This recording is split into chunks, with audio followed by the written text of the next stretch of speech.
अस्सलाम वालेकुम सर। साहिल कैसे हैं आप? ठीक हैं? आपसे ये क्वेश्चन था मेरा कि अगर आज के टाइम पर अगर हम शादी करें और हम ये अपना एक विजन रखते हैं कि हम अपनी जो हमारी औलाद होगी हम उसको दीन के नाम पे बड़ा करेंगे, दीन के कामों पे बड़ा करेंगे, दीन के काम सिखाएंगे, तो शरीयत के मुताबिक आगे चलाएंगे, तो हमें अपनी वाइफ को किस तरह से डील करना चाहिए एज अ हस्बैंड, इस बारे में मतलब मैं जानना चाहता हूँ। देखिए, 2 चीज़ें जो है ना आपकी शादी से पहले आपने देखनी है। एक तो ये कि आप कंसिस्टेंट हैं कि नहीं। अगर आप कंसिस्टेंट नहीं हैं, तो आपने किसी भी दीनदार लड़की को जिस दिन पहचान लिया कि वो दीनदार है, उससे शादी नहीं करनी। ये असूल याद रखिएगा, मैं रिपीट करता हूँ। अपने कैरेक्टर को टटोलें, लड़की हो या लड़का हो।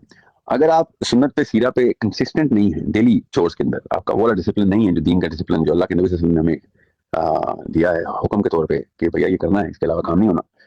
तो आप अगर कंसिस्टेंट नहीं है, तो जैसे ही आपको पता चल जाए कि लड़का दीनदार है या लड़की दीनदार है, उससे शादी मत कीजिएगा, उसको खराब मत करें। ठीक है।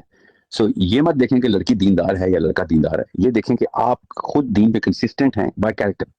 अगर आप दीन पे कैरेक्टर पे कंसिस्टेंट नहीं है, तो आपको दीनदार लड़की आपको तबाह कर देगी, आपका इमोशनल इंटरफेस तार तार कर देगी, और आप उसको साइको कहेंगे, आप उसको मेंटल पेशेंट बोलेंगे, उसको ओसीडी बोलेंगे, what ever you gonna call her, उसका भी दीन तबाह करेंगे और अपना अपने आप को तो आप खत्म कर ही देंगे। सो पहले तो दीन के उन 3-4 बेसिक रिक्वायरमेंट्स को समझ लेंगे जो एक फर्द के ऊपर लड़कपन में, जवानी में जरूरी होती है। अगर आपका कैरेक्टर के अंदर वो 3-4 चीजें कंसिस्टेंट नहीं हुई अभी तक, आपके माँ बाप की तरफ से, आपके माहौल की तरफ से, then you are not ready for marriage. At least not ready for marriage with a मोमिन मैन और अ मोमिना लड़की। मोमिना लड़की कहते ही उसको हैं कि जो दीन पे कंसिस्टेंट हो। दीन के बारे में जानने वाला बंदा मोमिन नहीं होता। दीन के बारे में मर जाने वाला बंदा मोमिन नहीं होता। दीन के बारे में, दीन के ऊपर रोज सुबह उठ के रात तक कंसिस्टेंटली चलने वाला बंदा मोमिन होता है। उसका कैरेक्टर होता है। मोमिन एक कैरेक्टर का नाम है, जो किरदार जिसे बोलते हैं। मोमिन एक बंदे का नाम नहीं है, मोमिन एक सोच का नाम नहीं है, मोमिन एक खास किस्म की मौत का नाम नहीं है, मोमिन एक जज्बे का नाम नहीं है। मोमिन एक सेट ऑफ एट्रीब्यूट्स के कंसिस्टेंट प्ले का नाम है।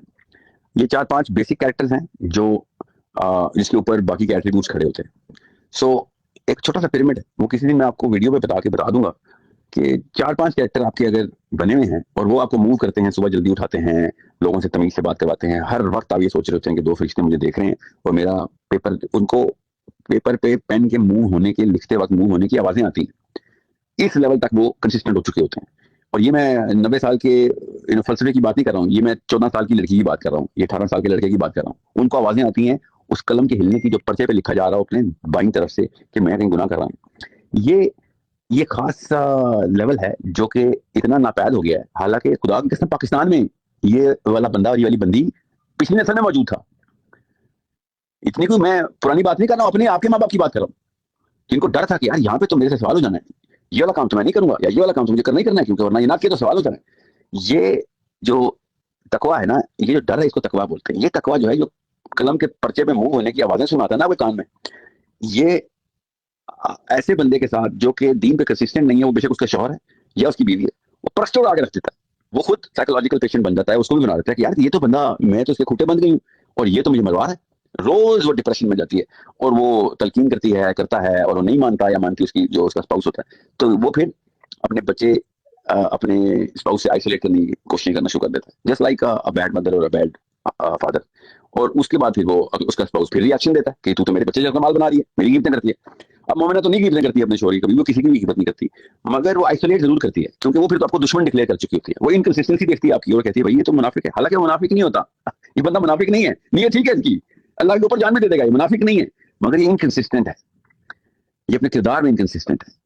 ये मौके के ऊपर वो डिसिप्लिन नहीं दिखाता जहाँ पे बेसिक्स होती है। ये कोई बड़े बड़े रिश्वत नहीं लेता, ये छोटी सी रिश्वत भी नहीं लेता, मगर ये अपनी सफाई का ख्याल नहीं करता। ये सुबह उठते वक्त देर सवेर करता है, ये बात करते वक्त तमीज नहीं बात करता, ये प्यार मोहब्बत और रहम की बिना के ऊपर फैसले नहीं करता। ये कंसिस्टेंसी नहीं आ रही इसके अंदर। ये अनप्रडिक्टेबल है, कहीं पे बहुत रहम दिखाता है तो कहीं पे बिल्कुल कोल्ड हो जाता है। इसके अंदर एम्पैथी बहुत पीक पे आती है, कहीं इसको मूड ठीक होता है, मूड खराब होता है तो एम्पैथी तक जीरो कर देता है। ये इनकंसिस्टेंसी है। ये जरूर देखनी है आपने कि आपके बच्चों में ये वाली कंसिस्टेंसी माँ बाप ने बनानी होती है। ये डंडे के तौर पे बनानी है तो डंडे के तौर पे बनाए, प्यार से बन रही है तो प्यार के तौर पे बनाए। जो भी जबिलत मिली है बच्चे की, कुछ बच्चे प्यार से नहीं समझ होते, उनको आपको कंट्रोल स्ट्रॉन्ग करके बनानी पड़ती है। कहीं पे बच्चे प्यार से खुद ही मान रहे होते हैं, अल्लाह का तोहफा होता है, कोई बात नहीं, आपने प्यार से समझानी। बच्चे जब प्यार से नहीं मान रहे तो इसका ये मतलब नहीं है कि वो अल्लाह ने आपको जी वो फिरौन पैदा कर दिया या अबू जहल नहीं जी। हर बच्चे की अपनी जबिलत होती है, उसके अपने फायदे होंगे बड़े होके।